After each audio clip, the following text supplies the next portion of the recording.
and how to develop it. What do you think? I think we already touched on that as well. I think the main part is first be aware of that thing, be aware of it, have the right mindset and attitude. I think that's already 90% of the way, because even if you build your soft skills over time, it's something that takes time and experience. This is the only way to build it. But if you are aware and you're coming from the right place, it shows. Whenever you're saying something, it shows that you are coming from the right place and you are really, going there in the right direction and trying to adapt and think about other people, having that growth mindset, having that team player attitude, looking about, the need of the organization in the shoes of everyone that's in the organization, and think about their interests and their needs. Some people may be, thinking more about themselves.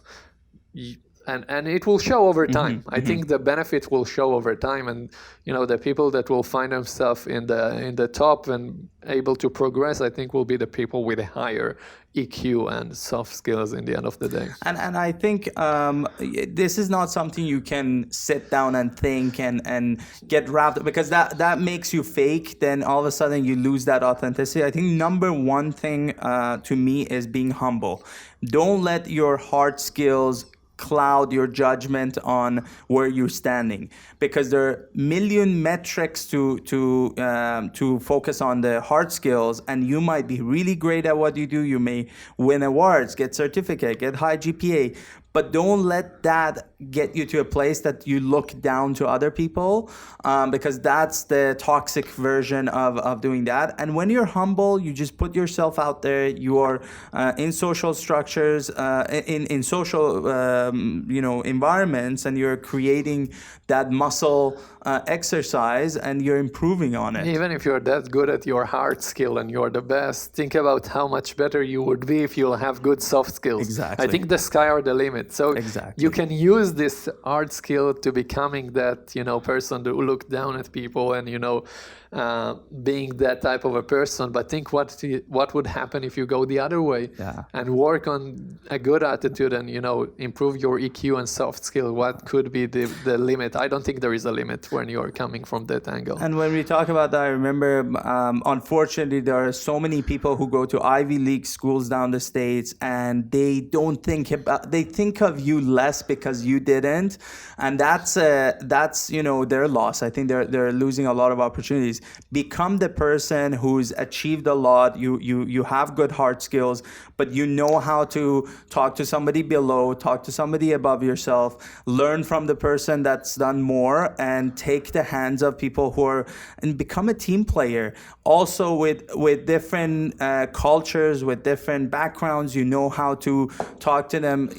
These are the even as an entrepreneur yourself, you can need to remember to become a team player sometimes. Even if it's your business, you're working with people, think about their position, where they're coming from, try to adapt in that aspect as well. My mindset changed when I heard the phrase, you as a CEO, you as an entrepreneur are working for everybody else in your organization. They're not working for you. And I quickly understood it, because I grew up watching my dad do the same. He was super responsible for his workers and everybody working for his company. He felt like he's owing them. He has to, perform the best he could, and his decision can affect them.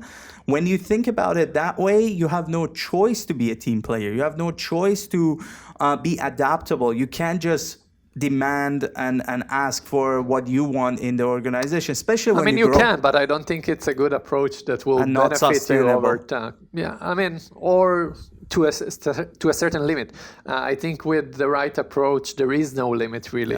And that's what I'm excited about. And again, it's something that you build over time, nothing that you can do tomorrow that will change that. And think about, if somebody asks you, your startup, what's your competitive advantage? Instead of saying, we have the technology, we have this, you have the killer team.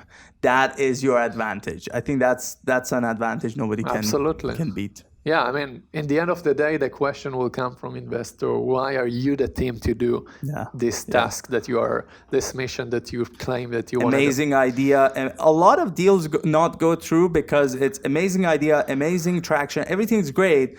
The investor is like, I can't work with this guy. In the end of the day, for early stage startup, the investment is always in the founders and the team. It's not in the idea, it's not in anything else. It's always in the team because it's all about them and whether they're going to execute or not. So soft skill is a huge part of that. Huge. More than the market and the idea and the technology that anyone can do. So absolutely. And I mean, this shows Dragons.